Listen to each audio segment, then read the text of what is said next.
విద్యార్థులారా, विद्यार्थियों, సృష్టి యొక్క విద్యా విధానము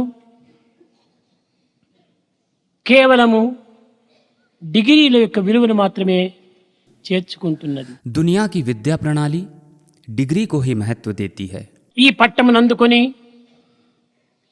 పొట్టను నింపుకునే నిమిత్తమా ఈ డిగ్రీలు, ये लेकर पेट पालने भर के लिए हैं क्या ये डिग्रियां? లేక సమాజం యొక్క సమస్యలను పరిహారము గావించే నిమిత్తమా ఈ డిగ్రీలు, नहीं तो क्या ये समाज की समस्याओं के समाधान के लिए हैं ये डिग्रियां? లేక విజ్ఞానాన్ని పొందే నిమిత్తమా ఈ డిగ్రీలు? अथवा ज्ञान प्राप्त करने के लिए हैं ये डिग्रियां? ఈ విధమైనటువంటి విచారణను విద్యార్థులు కానీ, విద్యాధికారులు కానీ, విద్యార్థుల తల్లిదండ్రులు కానీ ఎవ్వరూ విచారించటం లేదు. छात्र, विद्याधिकारी, छात्रों के माता पिता आदि कोई भी इस तरह से नहीं सोच रहे हैं. సమాజమునకు కానీ, దేశమునకు కానీ ఉపకారం కానీ ఉపయోగం కానీ లేని విద్యలవుతాయా? समाज के लिए, देश के लिए, सेवा के लिए उपयोग में नहीं आने वाला ज्ञान विद्या हो सकता है क्या? ఈనాటి విద్యా సంస్థలు ప్రతి సంవత్సరం కూడాను లక్షలాది గ్రాడ్యుయేట్స్ను తయారు చేసి ఈ ప్రపంచం పైన వదిలిపెడుతున్నాయి ఈ విద్యా సంస్థలు. आजकल के विद्या प्रतिष्ठान हर साल लाखों की संख्या में ग्रेजुएट्स तैयार करके दुनिया को दे रहे हैं. వీరి భవిష్యత్తు ఏమిటి? उनका भविष्य क्या है? ఈ విద్యా విధానం యొక్క గమ్యం ఏమిటి? इस शिक्षा प्रणाली का उद्देश्य क्या है? ఈ చదువు యొక్క సారం ఏమిటి? इस पढ़ाई का सार क्या है? ఈ విధమైనటువంటి ప్రశ్నలు మనం వేసుకున్నప్పుడు ఈనాటి విద్యా విధానము కేవలం ఒక యాంత్రికంగా జరుగుతుండాలి. इस तरह प्रश्न करने पर हम पाते हैं कि आजकल का शिक्षा तंत्र केवल एक यंत्र की तरह काम दे रहा है. ఈనాటి విద్యలలో సౌజన్యము కానీ, సౌశీల్యము కానీ, సాంప్రదాయము కానీ ఏమాత్రం కూడా కనిపించటలేదు. आजकल की पढ़ाई में अनुशीलता, चरित्र, परंपरा इत्यादि का लेश मात्र भी दिखाई नहीं दे रहा है. విద్య కేవలము స్వార్థ సప్రయోజనాల నిమిత్తమై దీనిని అనుభవిస్తున్నారే కానీ సమాజం యొక్క సంక్షేమ నిమిత్తమై ఏమాత్రము దీనిని ప్రవేశపెట్టడం లేదు. ज्ञान केवल स्वार्थ और स्वप्रयोजन के लिए ही रह गया है. तनिक जन कल्याण के लिए इस्तेमाल करने का हम सोच भी नहीं रहे हैं. ఇది కేవలం విద్యా సంస్థలుగా మనకు కనిపించటం లేదు. ये संस्थाएं विद्यालयों जैसे नहीं दिख रही हैं. కేవలము ఒక డిగ్రీని అందించేటువంటి ఒక వర్క్ షాప్ వలె కనిపిస్తున్నాయి. केवल डिग्री देने वाली एक वर्कशॉप की तरह दिख रही हैं. కానీ వీరి భవిష్యత్తును ఎవ్వరు కూడాను ఏమాత్రం యోచించటం లేదు. परंतु उनके भविष्य के बारे में जरा भी नहीं सोच रहे हैं. ఈనాటి ప్రభుత్వం కూడాను విద్యా సంఖ్యలను పెంచుతున్నవి కానీ విద్యా విధానాన్ని సక్రమమైన మార్గంలో తీర్చిదిద్దడం లేదు. आजकल की सरकार विद्या संस्थाओं की वृद्धि तो कर रही है, परंतु विद्या विधान का सही दिशा में उपयोग सुनिश्चित नहीं कर रही है. ఎక్కడ చూచినప్పటికీ విద్యా సంస్థలు పుట్టగొడుగుల వలె పుట్టుతూ వస్తున్నాయి. जहाँ भी देखो विद्यालय मशरूम की तरह उग रहे हैं. అందరూ చదివిన వారి వలె కనిపిస్తున్నారు. सब पढ़े लिखे दिखते हैं, కానీ చదువు అంటే ఏమిటో ఎవరికి తెలియటం లేదు. पर विद्या का सही अर्थ क्या है किसी को नहीं पता. అందరూ విద్యావంతులే, सब विद्वान हैं, విద్య అంటే ఏమిటో తెలియటం లేదు. विद्या क्या है इनको पता नहीं है. విద్య ఏది జ్ఞానమును బోధించును అది ఏ విద్య. विद या जो ज्ञान प्रदान करे वो है विद्या. ఎట్టి జ్ఞానమును? कैसा ज्ञान? భౌతిక జ్ఞానమా లేక లోక జ్ఞానమా? भौतिक ज्ञान नहीं तो लौकिक ज्ञान. ప్రాకృత జ్ఞానమా పరార్థ జ్ఞానమా బ్రహ్మ జ్ఞానమా ఆత్మ జ్ఞానమా? प्राकृतिक ज्ञान, आध्यात्मिक ज्ञान, ब्रह्म ज्ञान या आत्मज्ञान. ఇక్కడ బుకిష్ నాలెడ్జీ ఒకటి మాత్రమే మనకు కనిపిస్తున్నాయి. ఇంక ఏ నాలెడ్జీలు కూడా మనకు కనిపించడం లేదు. यहाँ केवल किताबी ज्ञान ही दिखाई दे रहा है और कुछ नहीं. ఇలాంటి పరిస్థితులు యందు ఈ విద్య యొక్క విలువ ఏ విధంగా మనం నిర్ణయించేకవుతుంది? ऐसी स्थिति में इस पढ़ाई का मूल्य हम किस तरह निर्धारित कर सकते हैं? ఫలము లేని వృక్షం వలె, बिना फल के वृक्ष की तरह, రసము లేని ఫలం వలె, बेरस फल की तरह, తెలివి లేని మృగం వలె, बुद्धिहीन पशु की तरह. గిట్టి గిట్టి ఏమి ప్రయోగం? जन्मने से क्या लाभ? ఫలమెరుగను బ్రతికినావు, ఫలమెరుగను బ్రతికినావు, फल जानने के लिए जन्म हुआ है. ఫలమెరుగక మరణించిన నీవెరిగినది ఏమన్నా? बिना परिणाम जाने मरने से तुमने जाना ही क्या? ఇంక ఏమిటి నీవు తెలుసుకున్నటువంటి విద్య? क्या सीखा तुमने पढ़ाई से? ఫల నిమిత్తమై నీవు విద్యను అభ్యసిస్తున్నావు. किसी उद्देश्य से ही तुम पढ़ाई कर रहे हो. ఫలమేమిటో నీకు తెలియనప్పుడు ఈ విద్యను అభ్యసించి ప్రయోజనం ఏమిటి? उद्देश्य का ही तुम्हें पता न होने से शिक्षा बेकार है. ఈనాటి విద్యను నేను आजकल की शिक्षा, నేటి విద్యలు తెలివి తేటలనే పెంచే కొంచెమైన గుణము పెంచబోదు.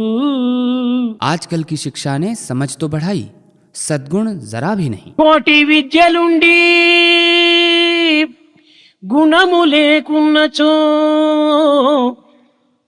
ఫలమదేమి వాణి విలువదేమి విలువదేమి విలువదేమి.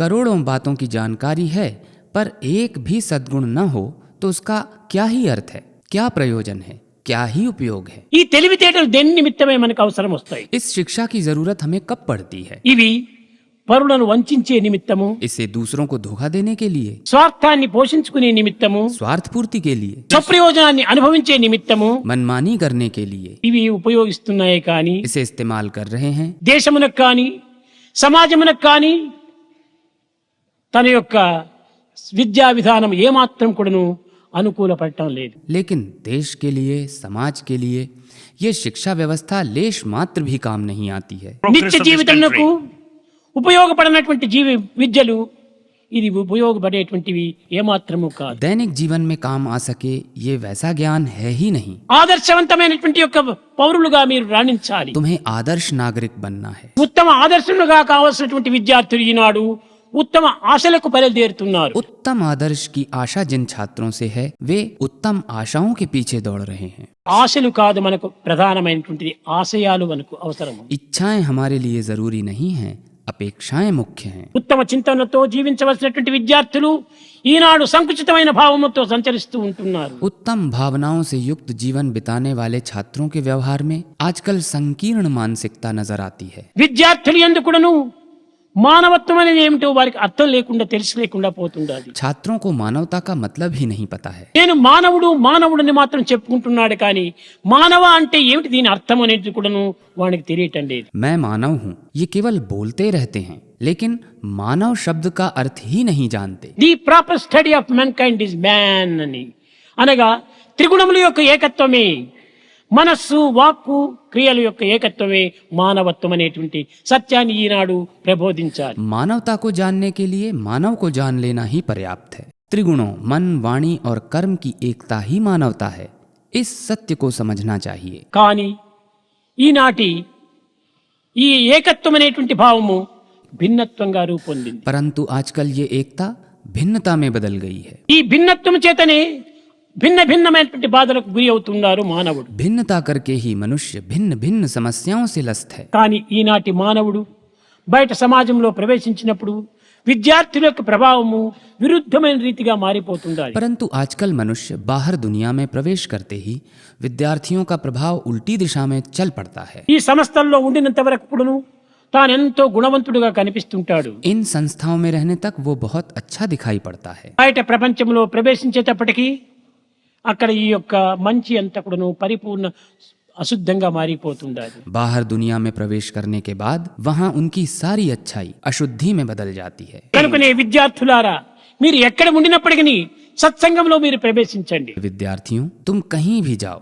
सत्संग में ही रहो. సద్భావములను పెంచుకోండి, सद्भावनाएं बढ़ाओ, సత్కర్మలు ఆచరించండి, आचरण में सत्कर्म लाओ, సదాచారంలో మీరు బ్రతకండి. सदाचार का पालन करो. అప్పుడే నీ మానవత్వానికి సరైనటువంటి విలువనికి చేకూరుతుంది. तभी तुम्हारा मनुष्यत्व सफल है. ఎట్టి వారితో నీవు చేరుదువో అట్టి రూపాన్ని నీ యొక్క మనసు పొందుతుంది. जैसे व्यक्ति से तुम वास्ता रखते हो तुम्हारी सोच वैसी ही हो जाती है. Tell me your company, I shall tell you what you are అని. जैसी संगत वैसी रंगत. నీవు ఎలాంటి వాడు నీ కంపెనీని పురస్కరించుకుని చెప్పవచ్చును. तुम कैसे हो ये तुम्हारी संगति से ज्ञात हो सकता है. కనుక మీరు బయట చేరిన తర్వాత మంచి కంపెనీలతో మీరు చేరి మంచి మాటలు మాట్లాడి మంచి కర్మలు ఆచరించి మంచి జీవితాన్ని గడపండి. इसीलिए तुम लोग बाहर जाने के बाद अच्छे लोगों के साथ रहकर अच्छी बातें करके अच्छे काम करके अच्छा जीवन बिताओ. విద్యార్థులందరూ కూడా చాలా మంచివారే, विद्यार्थी तो सभी अच्छे हैं, కానీ సమాజం యొక్క దోషం చేత విద్యార్థులకు మనసు మాలిన్యమవుతుంది. पर समाज में खोट होने की वजह से विद्यार्थियों का मन प्रभावित हो जाता है. భూమిపైన ఉన్నటువంటి మట్టి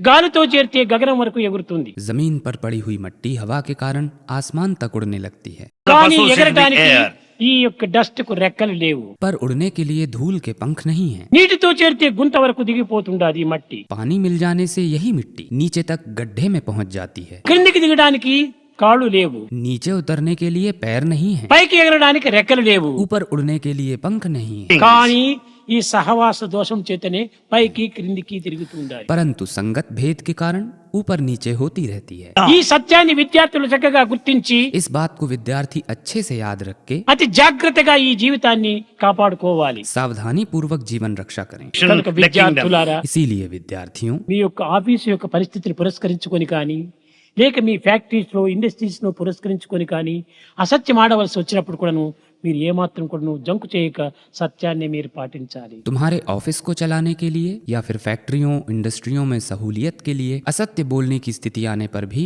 तुम बेझिझक सत्य ही बोलना। ధర్మమును నీవు నడుచుకోవాలి. धर्म के रास्ते पर ही चलना। ఏమిటి ధర్మము धर्म क्या है? అనగా నీ కాన్షియన్స్ యొక్క సత్యమే నిజమైన ధర్మము. तुम्हारे अंतर्मन का सत्य ही धर्म है। చక్కగా విచారణ చేయి. अच्छे से सोचो। నీ కాన్షియన్స్ ఎస్ అన్నప్పుడు దాన్ని ఆచరణలో పెట్టు. तुम्हारी अंतरात्मा हाँ कहने पर ही अमल करो। దీనిని పురస్కరించుకుని ఏ ప్రాచీన వేదములన్నీ కూడాను సత్యం వద ధర్మం చర. इसी कारण वेदों में कहा गया है सच बोलो और धर्म के अनुसार आचरण करो। ఇది ఏ ప్రాచీన కాలమునందు ఋషుల దగ్గరంతా విద్యను అభ్యసించి గురుకులంలో ప్రవేశించే ముందుగా ఋషులు విద్యార్థులను చేరదీసి వారికి బోధించినటువంటి యొక్క బోధకనే దీనికి స్నాతకేతం ఉన్నారు. అనగా ఇదే ఒక కాన్వకేషన్ గా భావిస్తూ వచ్చారు. यही प्राचीन काल में ऋषियों के पास विद्या अध्ययन हेतु गुरुकुल में प्रवेश करने से पहले मुनिजन विद्यार्थियों को पास में लेकर उन्हें स्नातकेतन बोध कराते थे।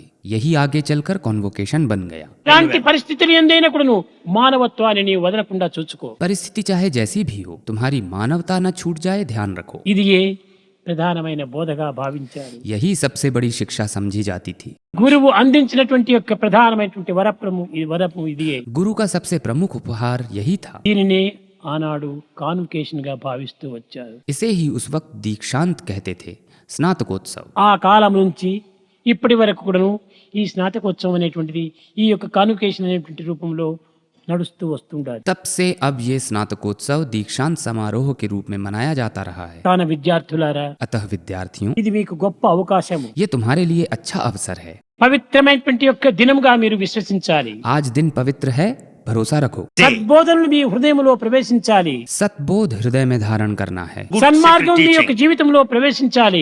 जीवन में सन्मार्ग अपनाना है। సత్కీర్తిని మీరు ఆర్జించాలి. तुम्हें अच्छा नाम कमाना है। నేను కోరేది అది ఒక్కటే. यही मेरी इच्छा है। మంచి పేరు తెప్పించుకోండి. अच्छा नाम कमाओ। మీ తల్లిదండ్రులకు మంచి పేరు తెప్పించండి. अपने माता पिता का गौरव बढ़ाओ। మీరు చదివినటువంటి ఇన్స్టిట్యూట్ కు మంచి పేరు తెప్పించండి. जहाँ पढ़ाई की उसका नाम रोशन करो। సహజంగా నీకు మంచి పేరు ప్రాప్తిస్తుంది. तुम्हें अच्छा नाम कमाना सहज हो जाएगा।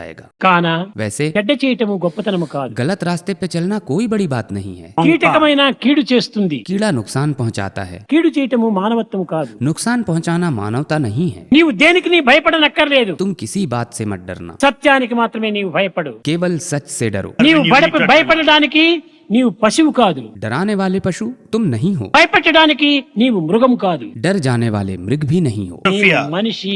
तुम इंसान हो। కనుక నేను భయపడకూడదు, భయపెట్టకూడదు. इसलिए न तुम डरो न डराओ। ఈ సత్యాన్ని మీరు గుర్తించి వర్తించినప్పుడే సమాజం కూడా బాగుపడుతున్నట్టు అవుతుంది. इस सत्य को समझकर आचरण करने पर ही समाज ठीक हो सकता है। విద్యార్థులారా, विद्यार्थियों, మీరు మాత్రం బాగుపడటమే కాకుండా మీ స్నేహితులు, మీ మిత్రులు అనేక మంది ఉంటుంటారు. వారిని కూడాను ఈ పవిత్రమైన మార్గంలో ప్రవేశపెట్టి వారిని కూడాను ధన్యులు చేయడానికి ప్రయత్నిస్తారని నేను ఆశిస్తూ ఆశీర్వదిస్తూ నా ప్రసంగాన్ని విరమిస్తున్నాను.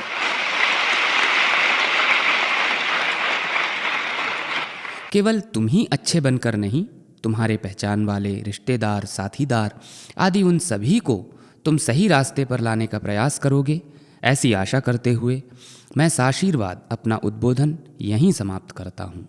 Love is my form, truth is my breath, bliss is my food.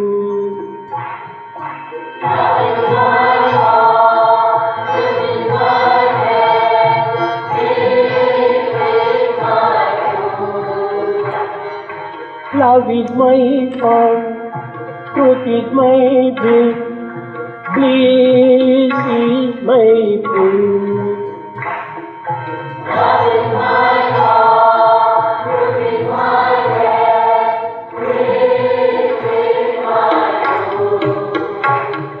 My life is my message, expansion is my life. My life is my message. My life is my message, expansion is my life. My life is no reason for love, no reason for love, no birth, no death.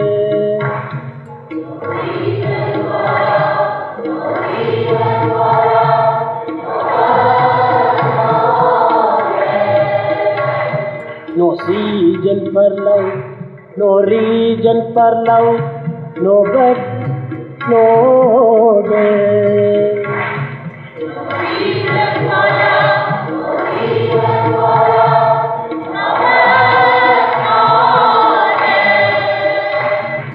Love is my form, truth is my breath, peace is my food.